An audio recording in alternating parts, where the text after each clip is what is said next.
30 milyon bo'pti. Hadi. Ha, o'lchab ko'rjapsiz. Hadi qani. Ya satibdi 30 milyon mu? Gördün mü? Ne dedim ben sana? Ha, ko'rdingizmi bura? 515 kilo. Dedim ben. 30 milyon.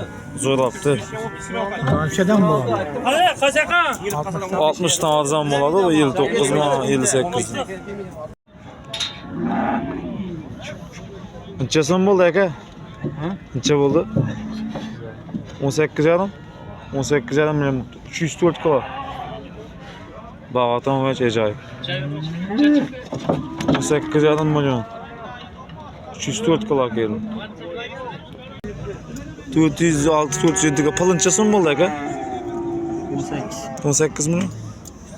407 kilo keldi, 18 milyon bo'ldi. 405 kilo. Palıncha so'm bo'ldi aka?